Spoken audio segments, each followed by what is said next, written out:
So this is awesome. This is depicting Zheng He's fleet of 27,000 sailors and traders, diplomats, and so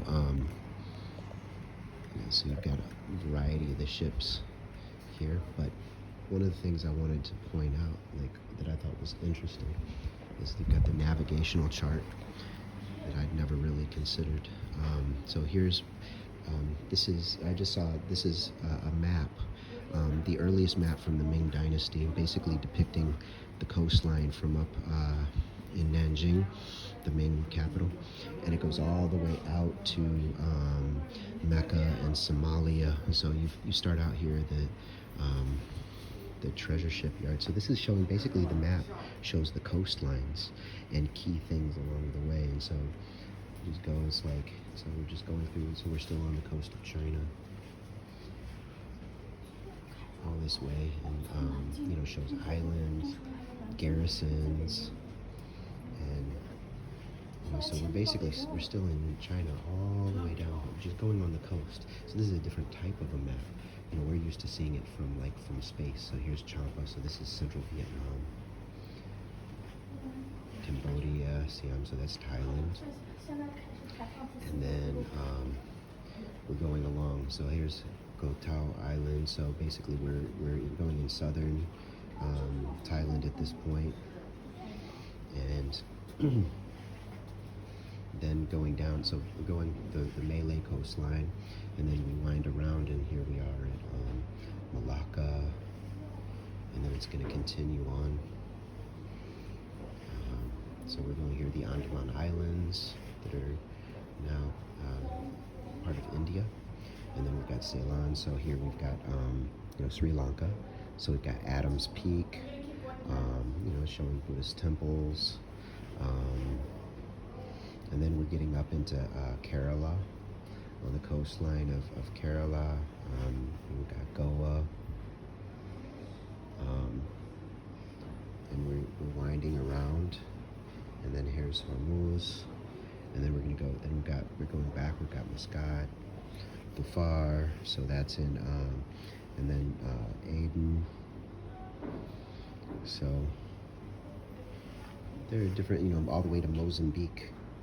So this is very interesting, just kind of, and back up on this map. So I'm just skipping up, like Chittagong and Bengal. But it's like just, traveling the coastline. And it's interesting that when we're studying maps in school, we don't actually learn anything about the practical aspects of map making and how maps are utilized in the real world. We don't learn anything about surveying. We're kept ignorant and in the dark. But really, like, what we would do is if we wanted to learn things about map making, say, to learn about river and ocean voyages and lakes, then we would actually go and map coastlines of say, a river from one point to the next from a boat, and just kind of,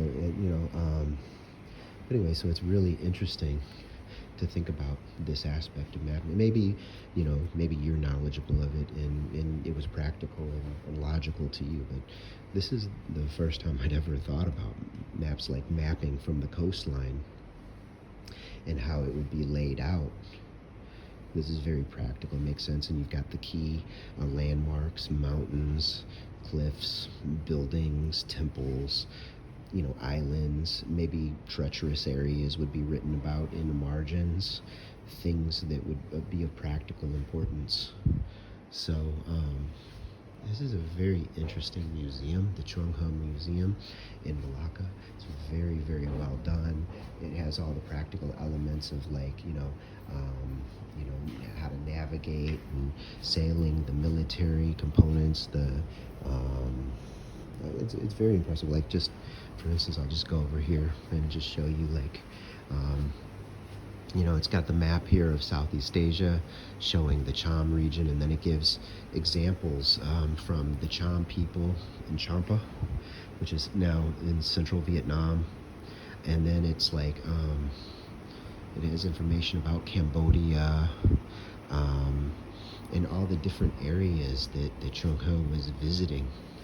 Vietnam, and Thailand, and the products that they were, the resources that they were learning about and trading and exchanging. The Malay Peninsula, and then you get over here to Indonesia. It's fascinating, very well done museum. I'm really impressed, and I should have come much earlier because I didn't think this was going to be, and even when I entered in, I thought that it was just going to be a simple, quick walkthrough with a video or two to watch, but this is very well done. And it's interesting that this isn't listed as a top thing to see in Malacca, and I think it should be. It's, people who are interested in military and maritime history and culture and religion. It's fascinating, and this is a really good way to learn a lot about Malaysia. They have good, nice timelines and maps and examples of products. I mean, like just down here, you can see the types of puppets that were used in certain areas of the world, and like the types of woods and stones and mushrooms and shells. Like, so just right over here, you got a giant mushroom. So it's like it has all kinds of examples of incense, and it's very, very well done, well displayed in English and Chinese. So I appreciate this place. Very well done.